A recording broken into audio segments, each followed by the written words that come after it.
Good afternoon, everybody. It's a May Day bank holiday here in the UK. Celebrated around the world, I'm sure, on May Day. Workers of the world unite and all that business. But anyway, I thought I'd just do a quick holiday report. Hobby report. It's a while since I've done one, so I thought we'd get on with it. Anyway, so, right. Start with the Colwezi 78 project that I've got going at the moment in 15mm. I thought I'd show you a couple of books. This first book here is the one that started me off. It was a great source of information about the actual battle. It covered the French jump into Colwezi, the Belgian actions, and also the previous battles that had been fought in that area, the Shaba One, which was a previous war. I recently bought this one, the French Foreign Legion in Colwezi, simply because this was written by a guy who was actually there at the time. He fought with the Legion, joined the Legion, fought with the Legion in Colwezi, became disillusioned with it because it was actually having to kill people and fight and do things like that. This kind of upset him. I don't think he was ready for it. He decided he was going to leave before his 5 years was up, which the only way you can do that at that time was to actually desert, and that's what he did. Now, I have my own thoughts about that, and I'll keep my own counsel. If people want to desert from an army, then that's up to them. So, anyway, we'll worry about that in the future. Or rather, I wouldn't. So, that's just the inspiration and the part of the research I've been doing. I've been doing an awful lot of work with articles on the French Foreign Legion website, which I cannot recommend highly enough. Their English translation of everything is superb. The details that they go into about the life in the Legion, you wouldn't believe it. Considering it was supposed to be all so secretive at the time, it's unbelievable. Anyway, so my next issue was the troops that fought against the French. The French Foreign Legion were fighting in Colwezi against African insurgents. So I recently spent a bit of money, about 80 quid on, don't tell me missus, but I spent it on figures. And these are from Peter Pig. They are their 15mm modern Africans. They comprise of 3 different types. We've got a militia, which are the bog standard, come and fight with us or else we'll shoot you type of chaps. They were given a gun and told to go and shoot some people. You then have the regular troops fought and trained by either Soviets from Russia or Cuba. And then, of course, we've got a few professionals in amongst those, which are the more highly trained, better equipped guys. As you see, I've got some I've not yet primed, some I've primed them, some I've started doing a drag brush over just so I can see the details of these guys. Hopefully it'll keep the shadows underneath. That's the idea. It's probably the 3rd time that I've actually done African skin colour. So it's not something I've done normally, and it can be quite intimidating, really. So I looked at a few videos on YouTube, and much thanks to Troy at Sonic Sledgehammer, who I always find not just informative but very entertaining when he does his videos. I really enjoy his videos, and when he's been doing African skin, Afro-American skin, whatever, you know, it's African, isn't it? It's not African-American, that's a lot of... Anyway, so he uses these two. He uses Catching Flesh and Blood Reaver flesh to highlight. I've to start using these. I haven't tried them yet, but we shall see. We'll see how those go. In the past, when I've done them, what I've done is to use the Vallejo light flesh as a base coat, and then I've covered them with the black red from Vallejo as well, and that I found is a really nice skin tone for African skin, as I think hopefully you can see in this fella here from my 1870 French Foreign Legion of the Franco-Prussian War, but more of that later. So also I was, whilst in one of our local model shops, I came across this, which is the as you can see, it's the Ammo modelling pigment Vietnam Earth. Now, I'd needed the ground around Kolwezi is very high in iron oxides, and so it gives it a quite strong red colour. The dust is very red, the earth itself is quite red, and it was one of the things that created Kolwezi was the iron oxides being mined there. So I bought this recently, and hopefully we can see just what a lovely colour. Yeah, there you go, what a lovely colour that is.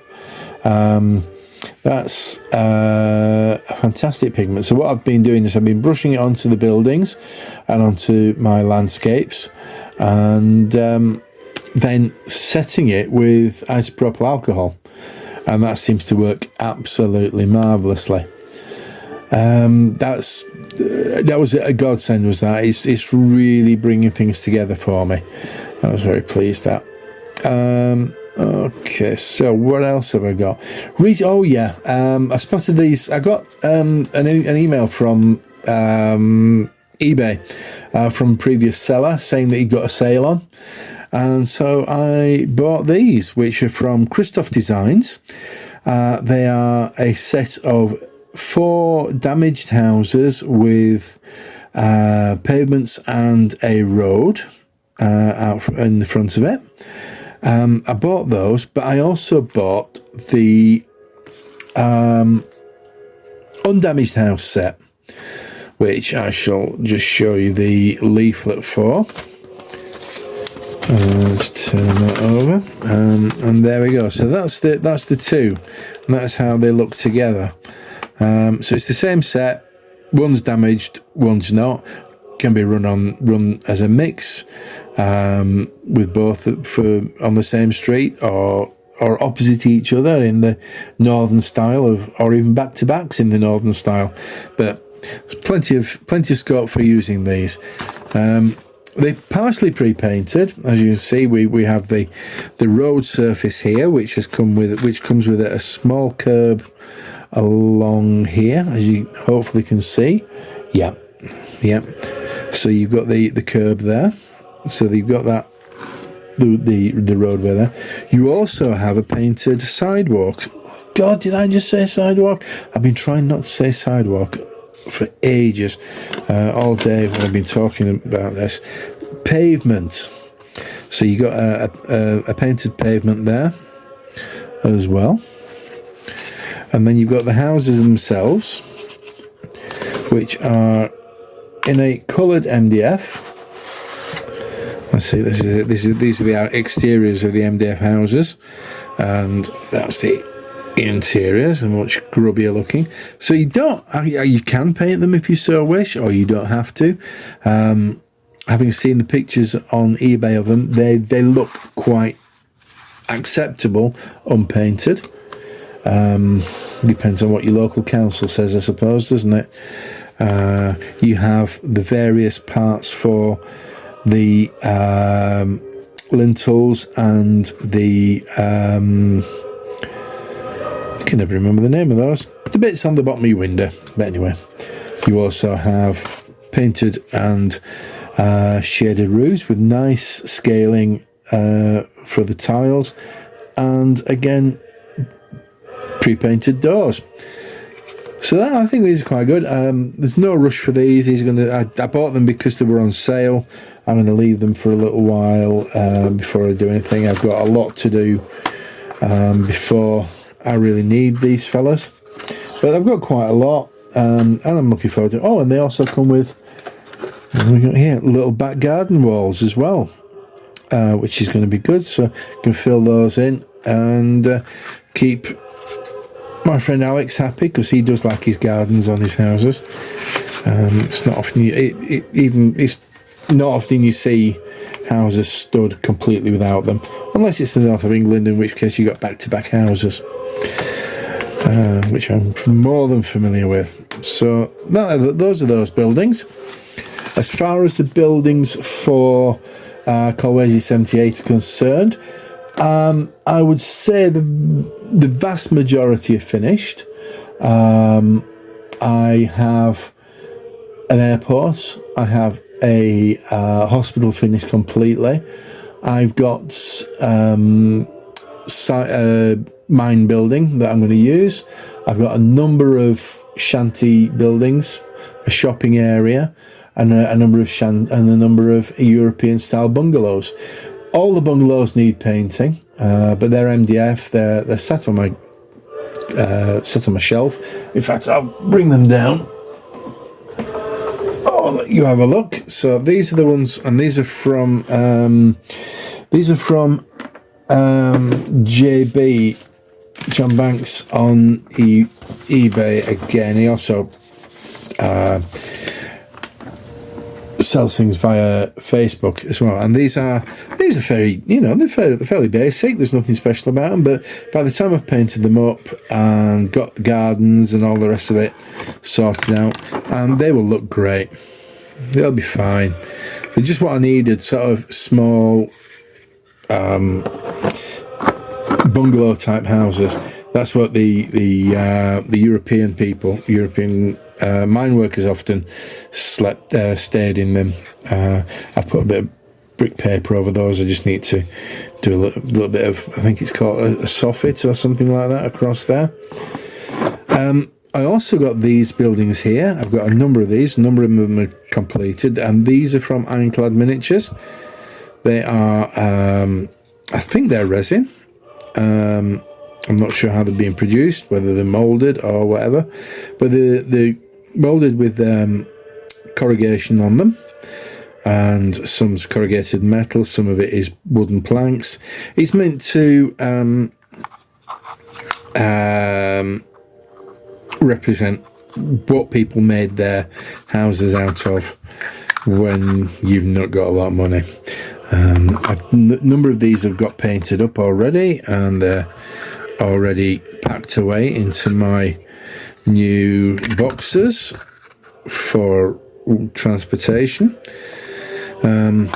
There's a shop, and then there's a church. In fact, here's the small shop. There's a shop, and then there's a church as well, an iron corrugated iron church. Again, nice little buildings. I also have some cast resin from Timecast. They're all completed now. The resin buildings from Timecast are all completed. They are beautiful. I love them. They are great. I thoroughly enjoyed painting them up. It's been a pleasure with those. Right, let's have a look. Right, I think that's everything. I'm just having a look at my little notes. So we've got to go build it. Come with a bit. Oh, a week or so ago, I was down at Salute, my first ever War Games show come conference come shopping trip. Sat down in East London. Thoroughly enjoyed it. Had a couple of companions, one from my local club, one from the local clubs I belong to, as Kit Burrows and also Andrew Woodward, to share the cost of the petrol. down there. It wasn't too bad, to be honest.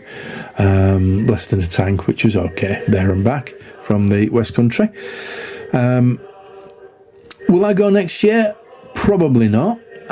It was very good. I enjoyed it. First 4 hours, I was kind of overawed. I was wandering around looking at things, being a bit haphazard and missing a few things. Some of the games were absolutely amazing. One or two of them I thought, well, what the heck is all that about? But each to their own. I think it's very brave of people to put a game together and show it to the world in such a way. So good on them. Like I say, the vendors were great. I bought very little. I spent some money at Warbases, and what else did I buy? I'd say very little. I spent a little bit of money at Warbases on some trays for my really useful boxes, and some combat patrol bases, combat patrol markers for my French soldiers for our group, and that was about it. It was good to see so many people. One or two people that I know from YouTube, and one or two people that I actually know in person. It was really good to meet up, especially down in such a prestigious place. Like I say, would I go next year? No. Would I go the year after? Probably. I think if I go every couple of years, things might have changed and a lot. So that was Salute. Right. And now I'm going to give you a quick. I'm going to give you a quick preview of the 2024 project from the Yorkshire Dragoon. And here is half of my project. What you see, let's have a look. I'm sure most of you will recognise these, being French Foreign Legion soldiers of the 1860s. These were a lot of these were originally done for my Franco-Prussian War, but I'm now converting them for a slightly earlier war. The sombreros might give it away. The white trousers, and but as these are finished off, and I start on my opposing troops and the building that they fought in, I will let you know. I have some conversion work to do on some of these figures, and finishing off on a number of them. But other than that, that's all you're going to get. So thank you once again. Hopefully it's not been too long. It's just a quick hobby update, and thank you very much for listening, and hope to see you soon.